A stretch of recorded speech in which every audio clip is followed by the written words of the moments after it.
This Navy diver wears a standard deep-sea diving outfit, a protection against the water in which he works, and a container for the life-supporting supply of air which he receives from the surface. Safety and efficiency require that the diver be thoroughly familiar with the construction, assembly, and use of his diving equipment. This film will show how the many parts of the standard deep-sea diving outfit are assembled, a process called dressing the diver. The standard deep-sea diving outfit is composed of the dress, helmet, and the breastplate, which together form a watertight enclosure surrounding the diver. The weighted belt and shoes used for overcoming the positive buoyance of the inflated dress, and the system of valves by which the diver regulates his air supply. Assembling these parts correctly is vital to the diver's safety, and thus, prior to dressing the diver, each must be inspected and tested. First, visually inspect the diving dress. Examine the fabric for tears, worn spots, or loose patches. Check the rubber collar for torn spots or excessive wear, especially at the stud bolt holes. Make sure that the leg flap lacings are in good condition and not worn to the breaking point. If any defects are found, place the dress aside for repair and select another dress of satisfactory condition. In examining the breastplate and helmet, first check the number stamped on each item, including the breastplate straps. The number must be the same. These parts are not interchangeable with like parts of another outfit. The number identifies the parts that go together to form a tailor-made unit of matching parts. With your fingers, check the 12 studs on the breastplate, making sure that none of them has become loose. Try the fit of the breastplate straps on the breastplates. They should go into place easily and conform to the curvature of the breastplate.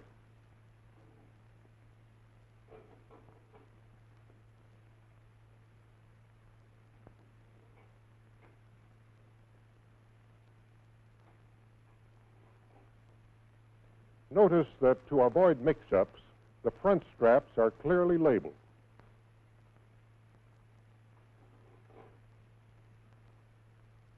Turn the wing nuts down on the studs to make sure that no threads have been damaged since the last dive. The copper and brass of which the outfit is made are relatively soft metals. Being soft, the threads are susceptible to damage from careless handling. Notice that 4 of the wing nuts have heavy flanges. These go on the studs where the ends of the breastplate straps join each other. Look for worn areas in the breastplate lanyards. If there's any doubt, replace them. Remember, these lanyards secure the all-important air hose and lifeline. The leather gasket recessed into the top of the breastplate makes a seal between breastplate and helmet. Make a visual inspection for tears in the leather and for cleanliness. Dirt or debris could prevent proper seating of the helmet, thus causing leakage. Apply a light coating of neat's foot oil to the gasket. This will keep the leather soft and pliable so that it makes a good seal. Now, double-check the helmet gasket by fitting the helmet to the breastplate.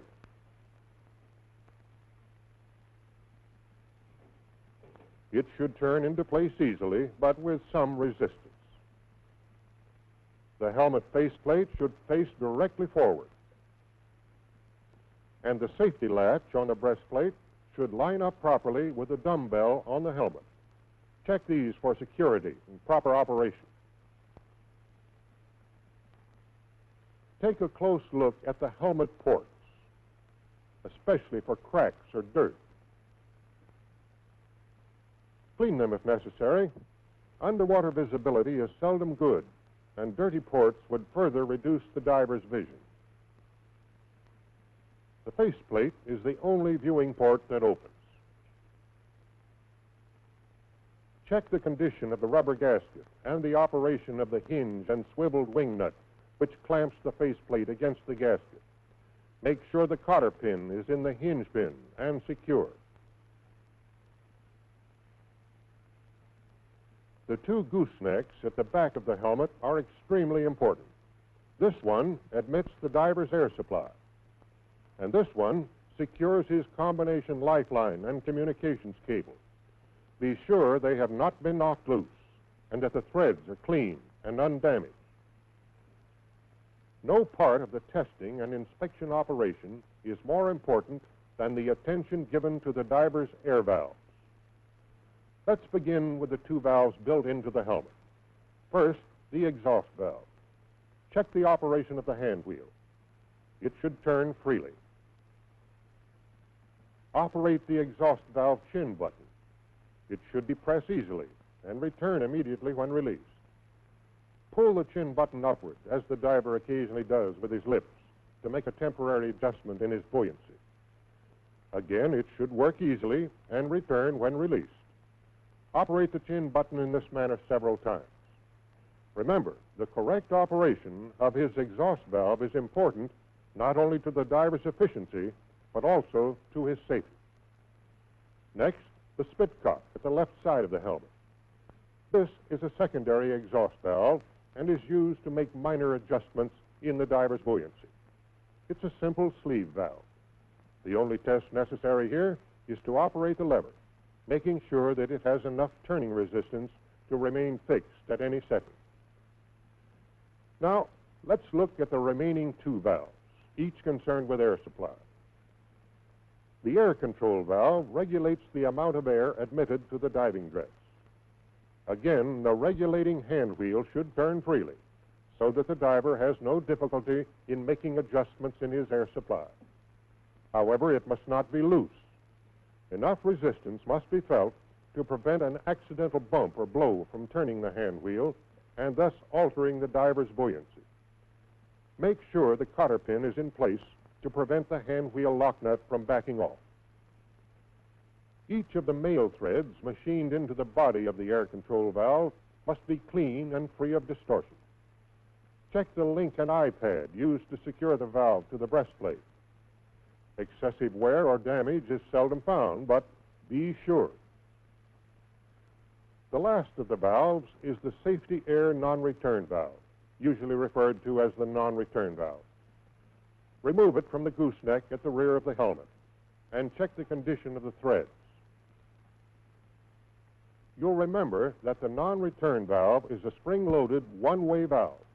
Air can pass through it into the helmet, but it cannot travel in the opposite direction from the helmet back into the air hose. Check this by blowing a mouthful of cigarette smoke into the end of the valve that has the female thread.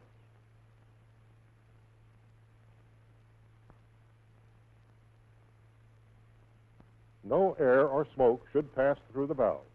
If it does, discard the valve and use another. There are two types of non-return valves in use. This newer type has a heavier spring inside, and the valve body is made in two pieces rather than one. The test is the same. Smoke blown into the end of the valve having the female threads should not pass through. Remember, this is one of the diver's most important safety devices. Never omit this test. Be positively sure the non-return valve is in perfect working order. Now reinstall the non-return valve on the helmet gooseneck. Next, carefully examine the belt, shoulder straps, and jock strap. Look for tears, nicks, worn areas, or elongated buckle holes. Treat these items occasionally with a coating of neat's foot oil, well rubbed in. In addition, the tensile strength of these leather items should be periodically checked in this manner. A buckle is secured to the overhead, and the item to be tested run through the buckle. If the belt, shoulder straps, or jock strap can support the weight of a man weighing 160 pounds, its condition is satisfactory. To complete the testing and inspection process, check the diver's wrist straps and shoes for excessive wear and tear. Apply neat's foot oil if necessary. Be sure the shoe lacings are not frayed where they pass through the eyelets. If there's any doubt in your mind about the condition of any item of the diver's equipment, check it out with the diving officer or diver in charge. It's better to ask a question than to take a chance on the safety of a human being.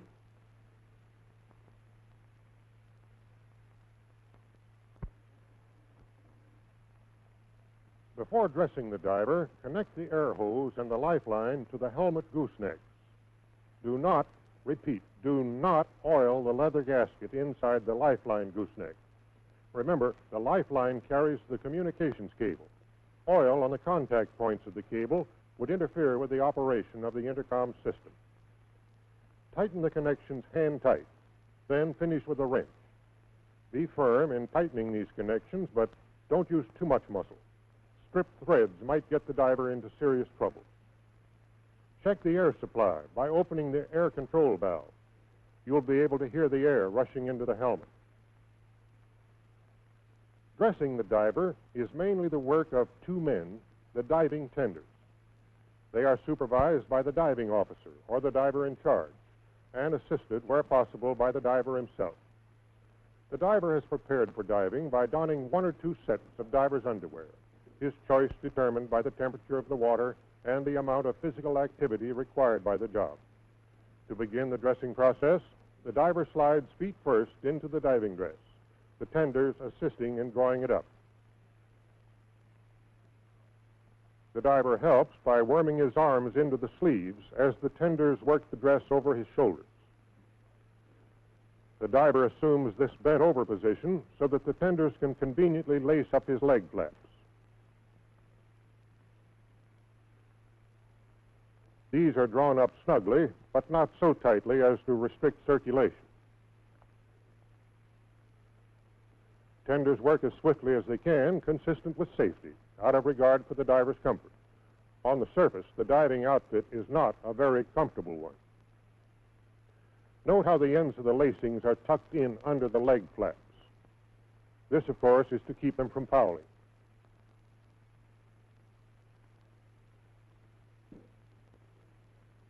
Tenders steady the diver as he steps into his shoes.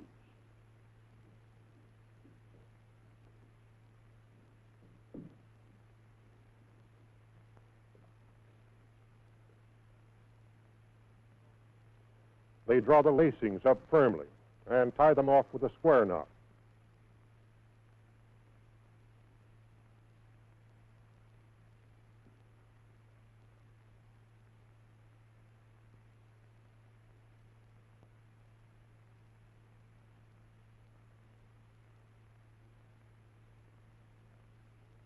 Straps go over the ends of the lacing, again to avoid fouling.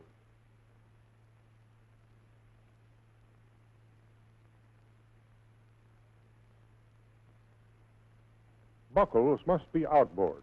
If they were inboard, they might snag on each other and trip the diver.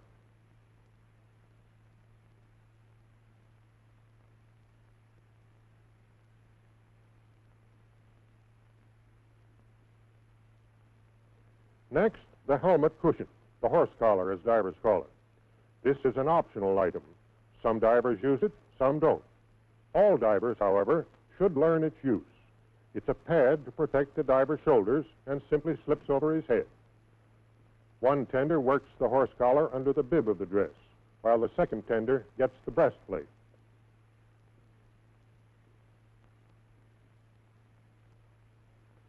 Now, the breastplate goes over the diver's head, carefully. There's not too much clearance. Eyelets and halyards, of course, are at the front. A tender tucks the halyard ends up inside the breastplate to get them out of the way. The next step is the all-important watertight seal between the dress and the breastplate. Working one on each side of the diver, the tenders maneuver the rubber collar over the breastplate studs, starting at the back and working toward the front. Alternating from side to side, they manipulate the stiff collar by pulling on the bib. The fit of the collar to the breastplate must be smooth, without bulges or wrinkles.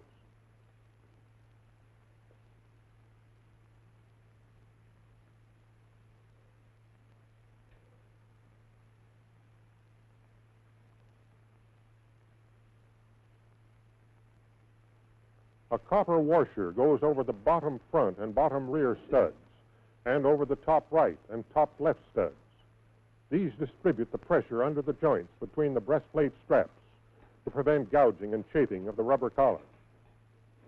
Next, the breastplate straps. These are custom fitted in the manufacturing process. Each of the 4 straps must be placed in its own particular position. Getting them in the right place is easy. The front straps are clearly marked. The tenders now install the 12 wing nuts on the breastplate studs, being sure the flanged wing nuts are over the strap joints, and hand tighten each one.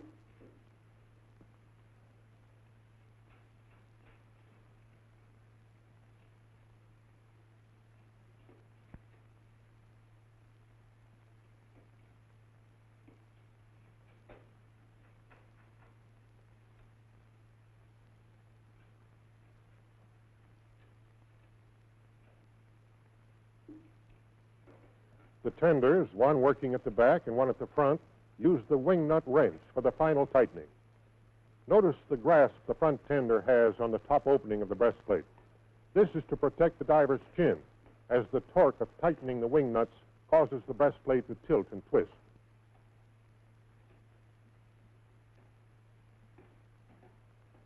To equalize pressure, each tender tightens from bottom to top, omitting the wing nuts over the strap joints. These 4 wing nuts are tightened in this order: bottom front, bottom rear, and the 2 top ones at the same time. As a double check, in the interest of safety, one tender now tries each of the 12 wing nuts with his wrench to be sure that none has been skipped.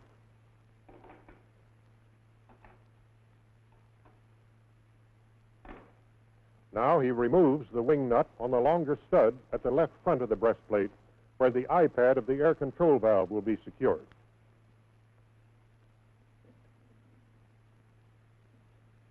The installation and tightening of this wing nut cannot be omitted. Repeat, cannot be omitted.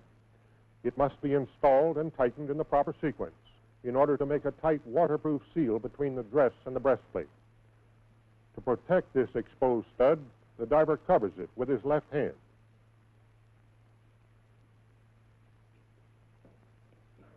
It takes both tenders to carry the 84-pound belt. Each holds an end and a shoulder strap, being careful to grasp the strap close to the belt.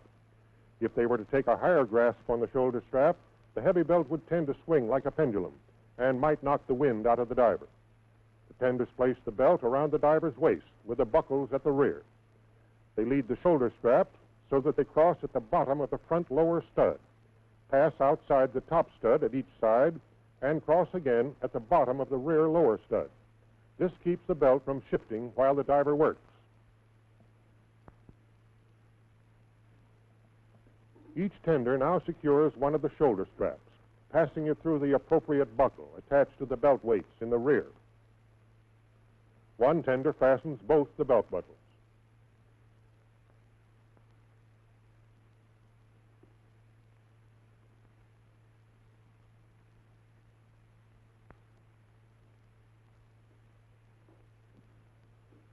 The diver stands, and the other tender passes the jock strap between his legs.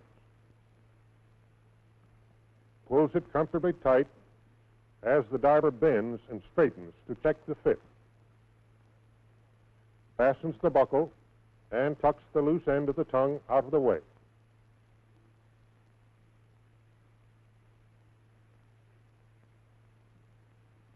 Each tender buckles on one of the wrist straps firmly, but not so tight as to restrict circulation.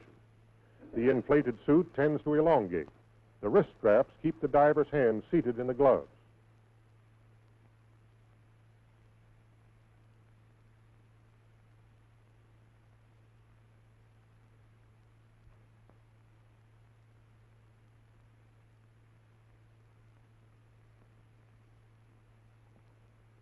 The helmet is the final item to be fitted in dressing the diver.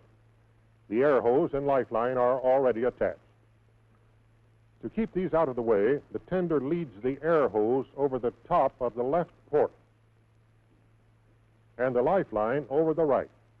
He lifts the helmet by grasping the side ports. The helmet is hard and heavy, so the tender places it over the diver's head gently.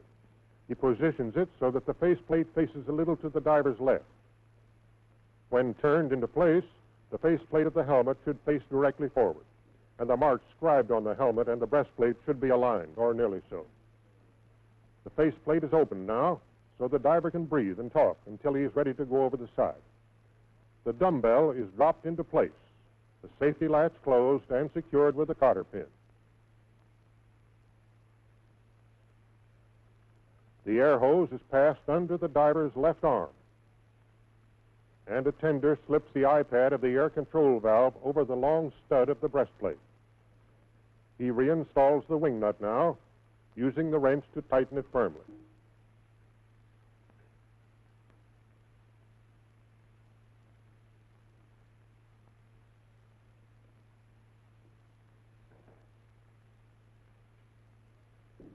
Now the tender lashes down the air hose, taking 2 round turns with a halyard and tying off the ends with a square knot.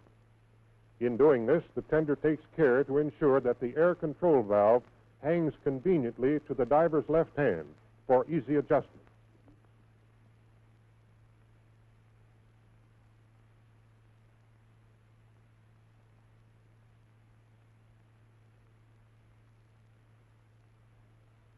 The diver's lifeline, which also carries his communication cable, is passed under his right arm, and a tender lashes it tightly with a halyard on that side. He again takes 2 round turns with a halyard and ties it off with a square knot.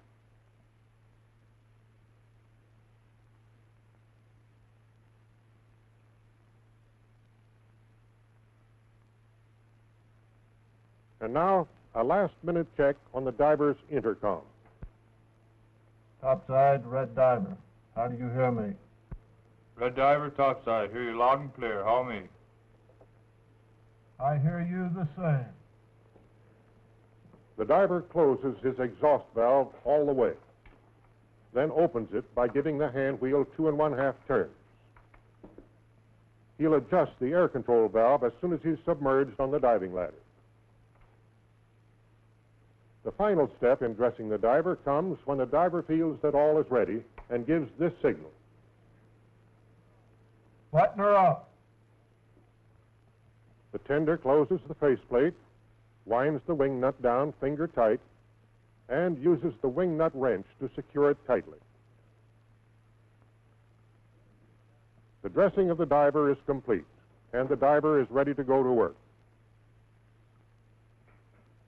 2 men tend the air hose and lifeline immediately in front of the diver to steady and support him as he moves cumbersomely in the heavy working uniform of the deep-sea diver. In his working environment under the sea, the diver is always conscious of the importance of his equipment. His gear is well designed and well made. The assembly of the gear around the man, or dressing the diver, is equally important to the diver's efficiency, to the accomplishment of the Navy's business, and to the safety and welfare of the man who wears the gear.